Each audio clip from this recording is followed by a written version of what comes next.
I'm Logan Crawford, and right now on the Spotlight Network, we're diving into the fascinating world of music and history with Valeriy Polekh, French hornist, laureate of all Russia.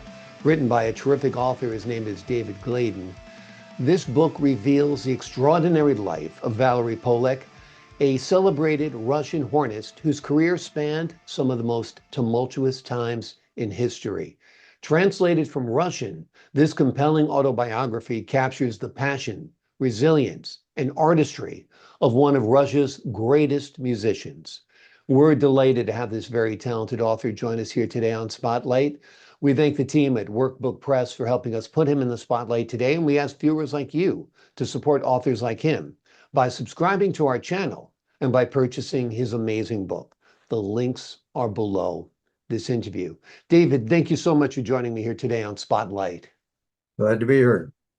This is quite a story that you tell, and it's quite a way that you tell it, considering it was translated from Russian. How did a guy like yourself learn to speak Russian so fluently? Well, there's a bit of a story, but the Air Force taught me Russian. Mhm. I did eventually get a degree in Russian, but I really learned Russian in the Air Force. So translating this book about a musician was sort of a stretch because musicians speak a different language than the military does. Exactly. Even in English, musicians speak their own language, and sometimes it's hard to translate, but you've done a wonderful job in translating this book, of course. What drew you to Valeriy Polekh's story? Well, as you said, Valeriy Polekh's a Russian musician.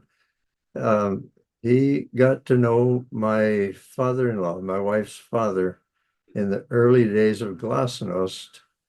The Moscow Symphony came to Los Angeles, and at that time, Jim Decker, my father-in-law, was the president of the Los Angeles Horn Club, and this gave him enough of a lever to invite the whole brass section of the orchestra to his home after a performance.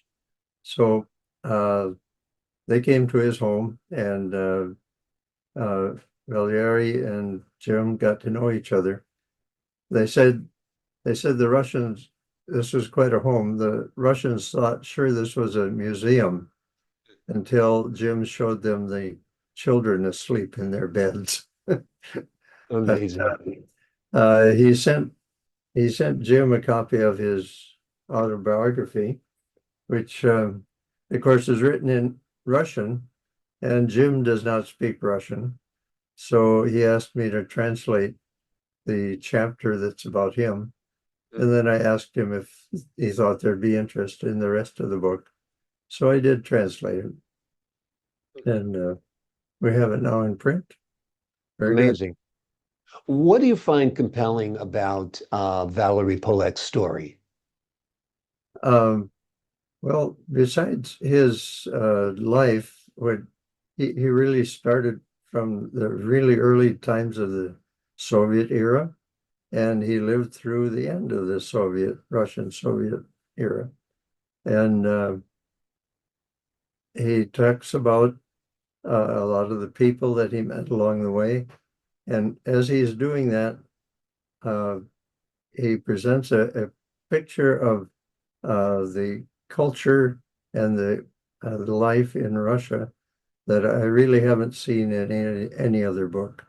It's not the sort of thing you would get from a history book, um, and probably not from a storybook, but he talks about things along the way. Like the year he was born, the street in front of their apartment was plowed up so they could plant a garden. Mm. That's that's a pretty tough time. I can't imagine they were plowing with horses, and it would be tough to plow up the street. And they must have really been desperate to have a vegetable garden. Uh, and a few other things. For instance, he talks about visiting his cousins, and his cousins had a Russian stove. And I've seen references to it, a Russian saying, if if I were rich, I would lie on the stove all day. And what on earth? Well, on a old Russian stove, uh, behind the cooking surface, there was a where my mother's stove had a warming oven. Behind that was a bed, Mm. and the heat from the stove would warm this bed. And when Mm. he was a boy, he just loved to get in there and cuddle under the blankets on this warm stove. Um, Yeah. It's a beautiful image and really points out how inhospitable the climate is in Russia, particularly during the winter months, and just how poor they were huddling around the stove, sleeping behind the stove.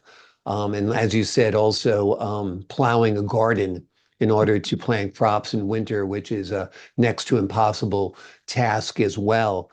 Um, it must have been extreme, aside from his poverty, uh, navigating a career in music during the Soviet rule must have been very difficult as well. Can you talk a little bit about some of the other challenges he faced? well, he started out in a band that was sponsored by a factory. Mhm. It would sort of be like a community band or a high school band. And the manager of the factory sponsored this band, and he got good enough that um, he qualified to go on to his music school, and there was a testing. He had to qualify, and the first thing that happened when he got to the music school was because he had started out playing the trumpet, his position and then he switched to a French horn. He was playing with as though it were a trumpet, and he had to change the position of the mouthpiece of his mouth on the horn's mouthpiece, and he lost. He said, I'll never make it. I can't. I'll lose all my playing." But he did. He got good. He got better. He rose then. He developed his skill, and he ended up playing with the Bolshoi Theater, the best musicians in Russia. But along the way, he met people like someone might recognize the name Timothy Dockschitzer. Um, he was a trumpeter, and when uh, when Polekh met him, Dockschitzer was going to do a recording of the flight of the bumblebee, Mm. and he was going to. At that time, this was before tape recordings, so they had to record it on a 78 RPM record. So he had to time it to fit what would fit on the. So Doc Schitzer sat there with a stopwatch, timing himself as he worked his way through this until he got to playing it fast enough.